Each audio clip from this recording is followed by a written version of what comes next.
आलस को खत्म करने के लिए बुद्ध की शिक्षाएं मुख्य रूप से माइंडफुलनेस, सजगता, सही प्रयास, समय प्रयास और आत्मानुशासन पर केंद्रित हैं। नमस्ते दोस्तों, स्वागत है हमारे चैनल पर। आज हम बात करेंगे एक ऐसी समस्या की जो हम सभी के जीवन में कभी न कभी आती है, आलस। क्या आपने कभी महसूस किया कि आप कुछ करना चाहते हैं लेकिन मन में एक भारीपन या सुस्ती आ जाती है? चाहे वह सुबह जल्दी उठना हो, ऑफिस का काम पूरा करना हो या अपने सपनों को हकीकत में बदलना हो, आलस हमारी राह में सबसे बड़ा रोड़ा बन सकता है। लेकिन क्या आप जानते हैं कि 2500 साल पहले गौतम बुद्ध ने इस समस्या का समाधान सुझाया था? गौतम बुद्ध, जिन्हें विश्व का सबसे बड़ा आध्यात्मिक गुरु माना जाता है, ने हमें सरल और गहरे उपाय सिखाए जो आलस को जड़ से खत्म कर सकते हैं। उनकी शिक्षाएं माइंडफुलनेस, आत्मानुशासन और सही दृष्टिकोण पर आधारित हैं। इस वीडियो में हम बुद्ध के इन उपायों को समझेंगे और देखेंगे कि कैसे इन्हें अपने दैनिक जीवन में लागू करके हम आलस को अलविदा कह सकते हैं। तो तैयार हैं एक प्रेरणादायक यात्रा के लिए? चलिए शुरू करते हैं। आलस क्या है और यह क्यों आता है? सबसे पहले हमें यह समझना होगा कि आलस क्या है। बुद्ध के दर्शन के अनुसार आलस केवल शारीरिक सुस्ती नहीं है, बल्कि यह मन की एक अवस्था है। जब हमारा मन उद्देश्यहीन, भटकता हुआ या नकारात्मक विचारों से भरा होता है, तब हम आलस का शिकार हो जाते हैं। बुद्ध ने इसे अकुशल कर्मों का परिणाम माना जो हमारे विचारों और आदतों से उत्पन्न होता है। आलस के कई कारण हो सकते हैं। प्रेरणा की कमी, जब हमें अपने काम का उद्देश्य नहीं दिखता, हमारा मन उसे टालने लगता है। मानसिक थकान, ज्यादा सोचने या तनाव के कारण हमारा दिमाग थक जाता है। शारीरिक असंतुलन, गलत खानपान, नींद की कमी या व्यायाम न करना भी आलस को बढ़ाता है। नकारात्मक विचार, जैसे मैं यह नहीं कर सकता या यह बहुत मुश्किल है। बुद्ध ने सिखाया कि आलस को दूर करने के लिए हमें पहले अपने मन को समझना होगा। यह संभावना है कि आलस का मूल कारण हमारी अज्ञानता, अविद्या और अनुशासन की कमी है। गौतम बुद्ध ने आलस को दूर करने के लिए कई उपाय सुझाए जो आज भी प्रासंगिक हैं। ये उपाय न केवल सरल हैं, बल्कि इन्हें कोई भी व्यक्ति, चाहे वह किसी भी पृष्ठभूमि का हो, अपने जीवन में लागू कर सकता है। आइए इन 5 प्रमुख उपायों को विस्तार से समझते हैं। माइंडफुलनेस, सजगता का अभ्यास करें। बुद्ध ने कहा, सजगता ही वह मार्ग है जो सभी दुखों को समाप्त करता है। माइंडफुलनेस का मतलब है हर पल को पूरी तरह से जीना और अपने विचारों, भावनाओं और कार्यों के प्रति जागरूक रहना। आलस अक्सर तब आता है जब हमारा मन भटकता है या हम वर्तमान क्षण से कट जाते हैं। कैसे करें माइंडफुलनेस का अभ्यास? श्वास पर ध्यान दें। रोजाना 5 से 10 मिनट के लिए शांत बैठें। अपनी सांसों पर ध्यान केंद्रित करें। जब मन भटके, उसे धीरे से वापस लाएं। यह अभ्यास आपके मन को शांत और केंद्रित करता है।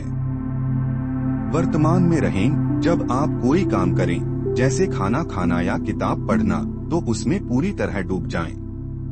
बुद्ध ने कहा, अतीत में मत जियो, भविष्य की चिंता मत करो, केवल वर्तमान में जियो। आलस के विचारों को पहचानें। जब आप आलस महसूस करें, अपने विचारों को देखें। क्या आप डर रहे हैं? क्या आप काम को टाल रहे हैं? इन विचारों को बिना जज किए स्वीकार करें और फिर उन्हें छोड़ दें। उदाहरण, एक बार बुद्ध के एक शिष्य ने उनसे कहा, मैं ध्यान करने में आलस करता हूँ। बुद्ध ने मुस्कुराते हुए कहा, जब तुम आलस महसूस करो तो बस बैठ जाओ और अपनी सांसों को गिनो। आलस तुम्हें छू भी नहीं पाएगा।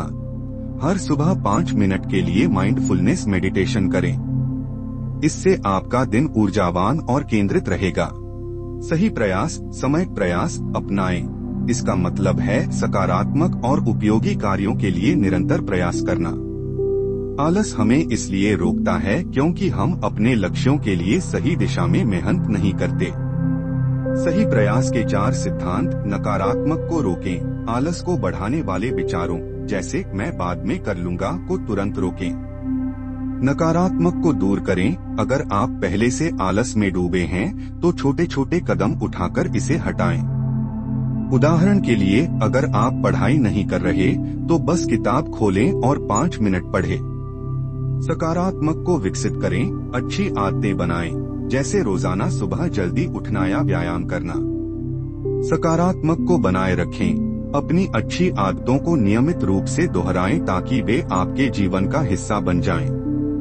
कहानी। एक बार एक व्यक्ति बुद्ध के पास आया और बोला, मैं अपने खेत में काम नहीं कर पाता क्योंकि आलस मुझे रोकता है। बुद्ध ने कहा, हर दिन सुबह सिर्फ एक पौधे को पानी दो, फिर धीरे धीरे और पौधों को शामिल करो। उस व्यक्ति ने ऐसा किया और कुछ महीनों में उसका खेत हरा भरा हो गया। प्रैक्टिकल टिप, अपने दिन के सबसे महत्वपूर्ण काम को पहले करें। इससे आपका मन आलस से मुक्त रहेगा। बुद्ध ने अनुशासन को मन का प्रशिक्षण कहा।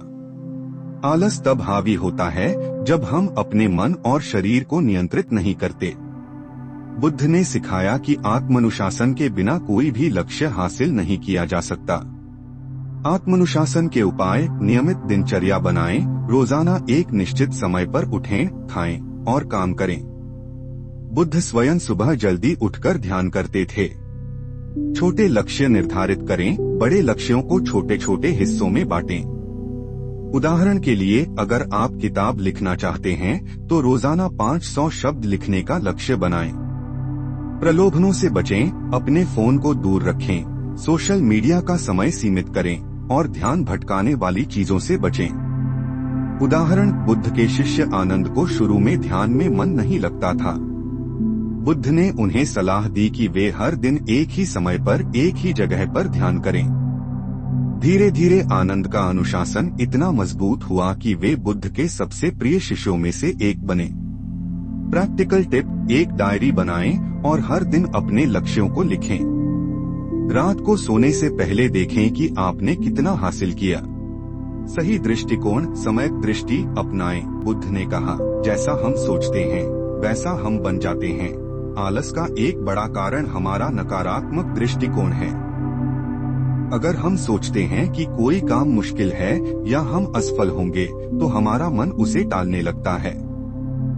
सही दृष्टिकोण कैसे अपनाएं? सकारात्मक सोचें। अपने काम को बोझ की तरह नहीं बल्कि अवसर की तरह देखें।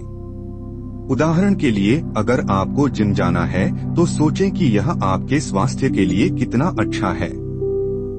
अनित्यता को समझें। बुद्ध ने सिखाया कि सब कुछ अस्थायी है। यह विचार आपको प्रेरित करेगा कि समय बर्बाद करने की बजाय अभी काम शुरू करें।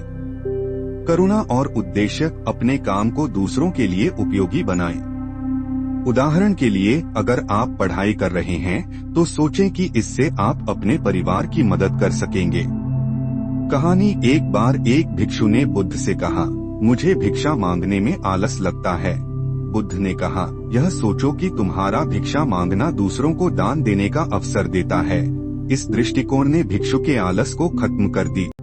तो दोस्तों, यह तो कुछ सरल उपाय जिससे आप अपने आलस को दूर कर सके। अगर आपको यह वीडियो अच्छी लगी हो तो वीडियो के शेयर करें और चैनल को सब्सक्राइब कर ले ताकि आपको ऐसे वीडियो देखने को मिलते रहे। तो मिलते हैं आपको नेक्स्ट वीडियो में।